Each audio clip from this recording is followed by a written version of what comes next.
Good day everyone, my name is Alex and welcome back to a new review. For today's video we have a super cheap smartphone called the Ulefone S8. So this phone costs about $75 and it offers amazing value for its price. First off, we get a phone that has a metallic frame. Secondly, we get a 5.3 inches display that has almost no bezels. So comparing this to the OnePlus 5, you can definitely tell how small the bezels are.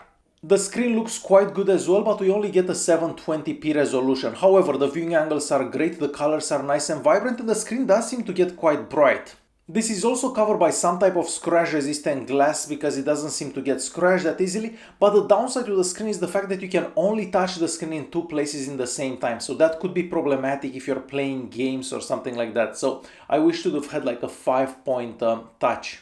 And lastly, all the way at the bottom of the screen, you're gonna find the navigation keys, and you can also change those from the software. So if you want the back button on the other side, you can definitely do that.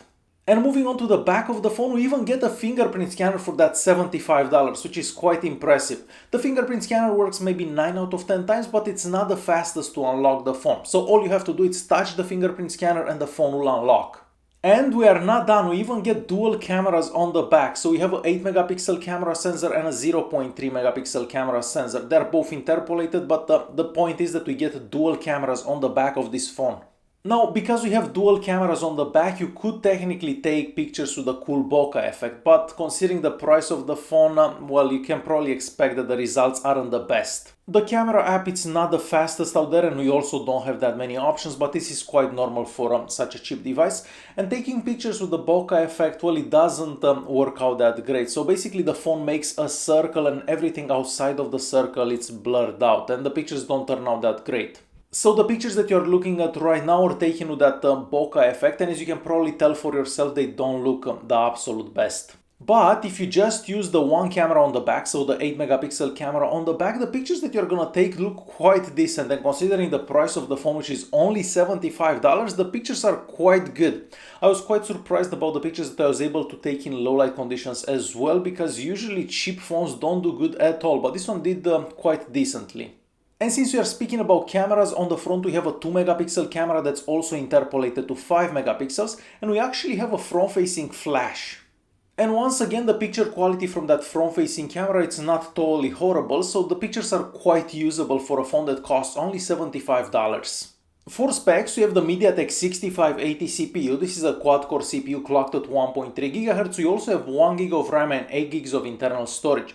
Now, the good thing about this phone is the fact that the plastic back is also removable, and you can actually install an SD card as internal storage. And that's definitely useful because out of the internal storage, so out of the 8 GB of internal storage, we only have about 4.6 GB of free space that doesn't get the best speeds.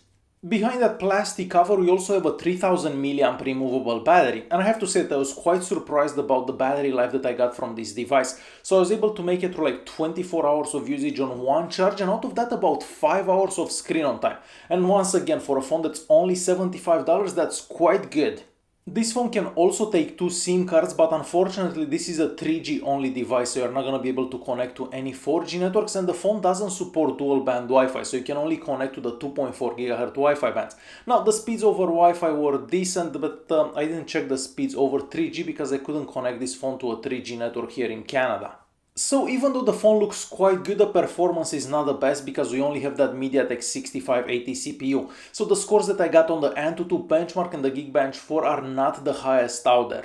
Even with those low scores, the phone still performs decently enough for its price. So first of all, if you're gonna use Chrome, of course it's gonna take a bit longer to actually open and load the page, but zooming in, zooming out, scrolling up, scrolling down, it's done in a decent enough time. On the YouTube app, of course, the maximum resolution is gonna be 720p, and that's the resolution of the screen, but all the videos that I checked out at 720p did seem to go very smooth. The gaming performance is not too bad either, but keep in mind that you can only touch the screen in 2 places in the same time, and that could become problematic whenever you're playing some games. The GPS unit inside this phone, it's not the greatest. It takes a few seconds for the phone to actually find your location, but once your location is found, it doesn't seem to disconnect that easily, and you can use Google Maps or any navigation app without any issues. For sensors, well, as you'd expect from such a cheap device, we don't really get that many sensors. However, the ones that we have do seem to work quite good. As I mentioned earlier, the phone's frame is made out of metal. So on the right hand side we have the power button and the volume keys, and these ones are also made out of metal, but I wish the buttons would have been inversed because it is a bit difficult to reach the power button whenever you're holding the phone. So it is much easier to reach the volume buttons than the power button. On top we have the micro USB charging port. Unfortunately this phone doesn't support OTG and it charges quite slowly, so it's gonna take you close to 3 hours to fully charge this device from 0 to 100. Next to that we have the 3.5mm audio jack, and the sound coming out of the audio jack is just average, so nothing spectacular.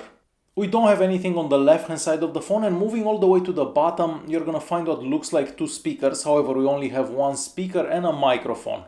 The speaker is not too bad and it gets quite loud, but here is a quick sample of how the speaker sounds.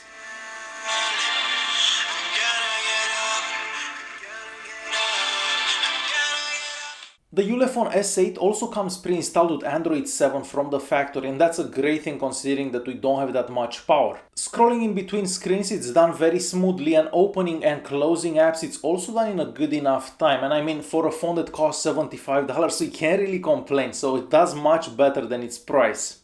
The settings app is also very close to stock Android, and once again we don't really have that many features or options in there, and realistically the only features that we have would be the ability to change the navigation buttons at the bottom of the screen.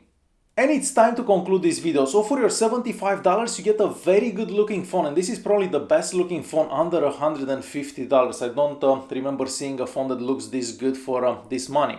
So we definitely get a very good looking phone, but the performance is not the greatest. But I guess they had to cut corners here and there to achieve that low price. Alright guys, hopefully you enjoyed this video. If you did like it, press that like button. Don't forget to subscribe, and I'll see you in the next one. Thanks for watching.